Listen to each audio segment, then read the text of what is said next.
So I work in an experimental biophysics lab with Professor Gruczynski, who is a professor over here at TCU, and they work with fluorescence spectroscopy, and they were exploring these types of dyes called body heat that they think that they can use within cells to kind of detect any changes in viscosity, which can hopefully help with pharmaceutical products. So we were just doing various types of studies with them, trying to see how they behave, and we also inserted them into cells to see how they lit up in certain places. So when I came here in 2013 as a freshman, I was encouraged to do research. So I actually worked initially with Dr. Hana, who does more theoretical biophysics.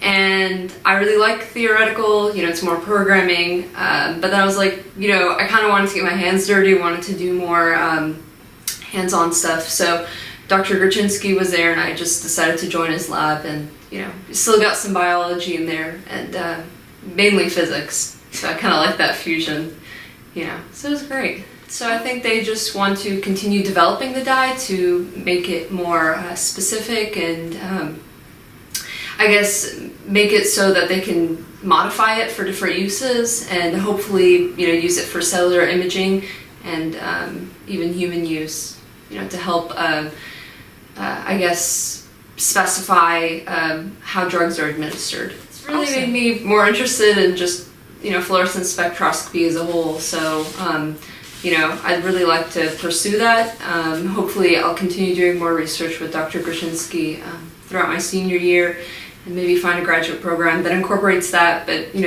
gives me more biology. I would like to get more bench work, so I know a good deal of biology, a good deal of physics, and I can use that hopefully in my career beyond. Certain things they light up, like we can use them to kind of, well, how can I explain this?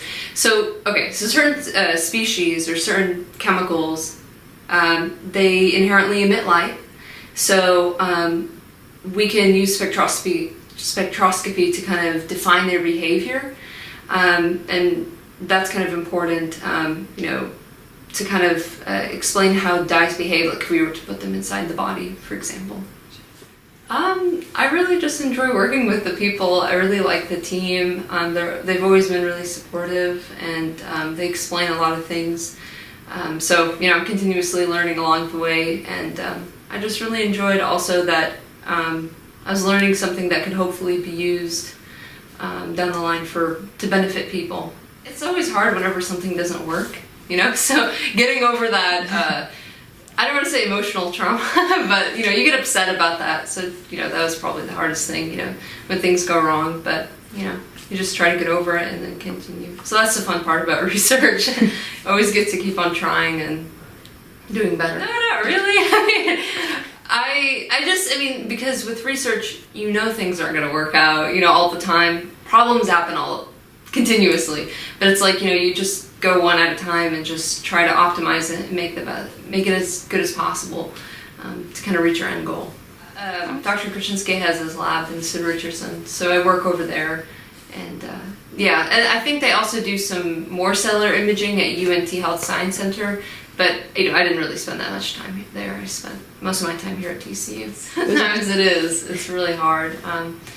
But I would like to pursue a career in research. So I think it's a good experience to try to learn how to balance too. But yeah, it was hard. So the environment's pretty relaxed over there. I got to discuss things and maybe provide some suggestions. But like they have an overarching idea, so we try to really keep it constrained within that. So, I mean, I guess more familiarity with the equipment and kind of learning, how do we analyze certain dyes, and also, I guess, communication skills, and I think that's really important, especially in science, learning how to express and explain what you're doing to other people. Basically, right, so cells, I mean, we feel like we know a lot about them. We've made great strides learning about their DNA and their genome and, the various proteins that are within them. But our project is trying to learn, more about the cell. So these dyes give us more information that can hopefully help us progress how drugs are administered to our bodies.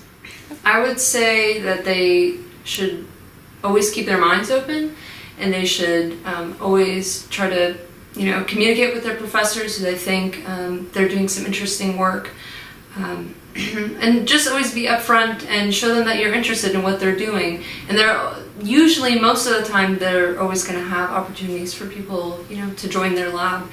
And then once they're in the lab, just, work as hard as they can and try to learn as much as possible. And I think the opportunities will, show up, with their hard work.